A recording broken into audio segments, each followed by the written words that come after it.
water levels so low this year, the remains of some of these farms are re-emerging from the depths of the reservoir.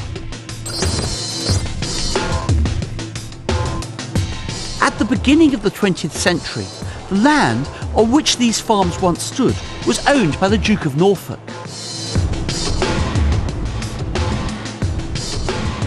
And at the local parish council chamber, Vic has unearthed the original plans which show the extent of the Duke's land needed for the project. If you look at this original map that we have here, it shows the high water line and various dwellings in the valley bottom that had to be purchased. Hang on, so we've got what limit of lands to be acquired and intended top water lines. So the whole of this was intended to be flooded. That's right. So how many farms were involved? Well, you've got Hollinsclough Farm, Hancock's Farm. Further up the valley, you've got Abbey Grange, the Abbey Farm. Of course, that's presumably quite an ancient place. That's right.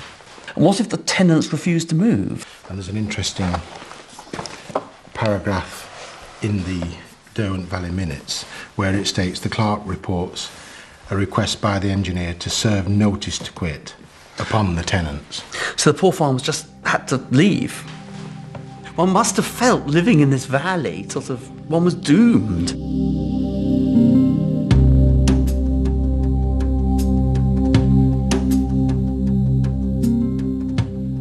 As the valley was cleared of its inhabitants, work continued on the dams.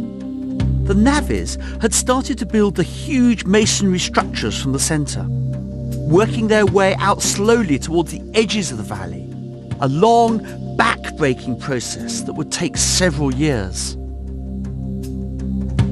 In 1908, however, after 7 years of hard toil, a serious problem hit the first of the two dams at Howden.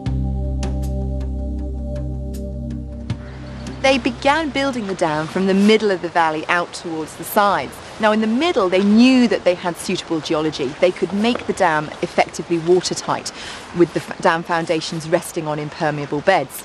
The problem they encountered was when in 1908 they started to address the problem of tying in the dam to the valley sides, they couldn't find impermeable geology. Of course, if there's no impermeable rock, presumably all the water just floods round the dam and goes down the valley. Exactly, there's no point. However good your dam is, you're still going to lose the water seeping round the sides. So they've got this half-finished dam, they spent thousands of pounds on it, but it's actually never going to work. Well, yes, I mean, it was seriously embarrassing for the engineers, and the Derwent Valley Water Company were very concerned at the time. I mean, if they hadn't solved the problem, they might have actually had to abandon the project.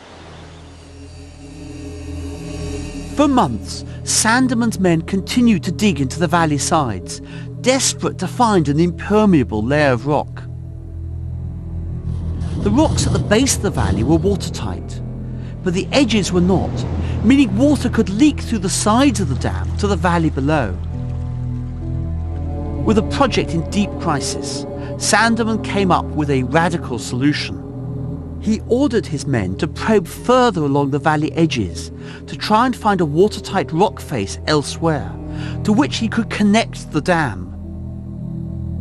1,000 yards up the valley, an impermeable rock layer was finally found. A relieved Sandeman ordered the construction of 2 deep trenches along the length of the valley sides, from the newly found watertight rock back towards the dam.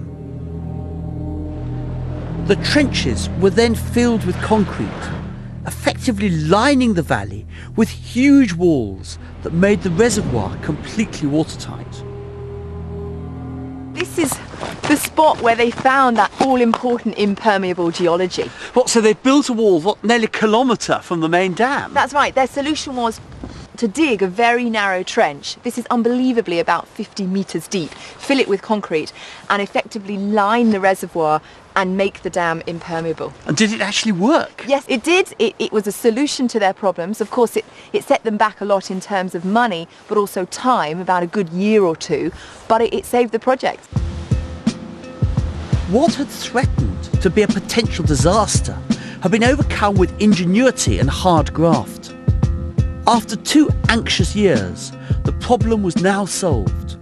Sandeman and his men were back on course.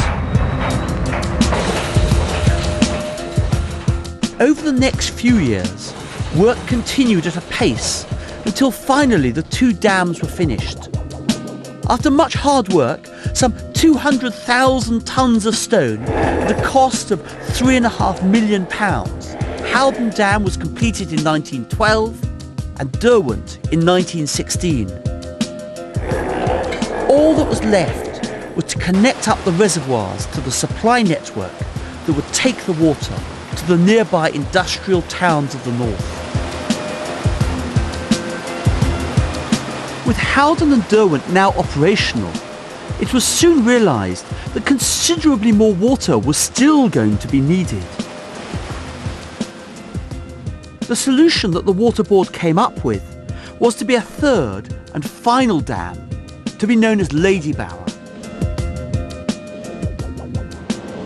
When the proposed site for the dam was surveyed, it was discovered that the area was geologically unsuitable for another masonry dam.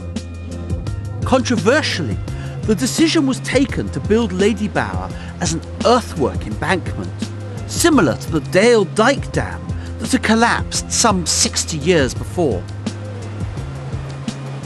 So they planned one big massive dam. They did. A different type of dam, an earthwork embankment type dam, which at the time would be the largest in Europe. So it wasn't a masonry dam like this. No, technology had moved on and they felt very, very happy to build an earthwork embankment with a clay core and over-engineer it again.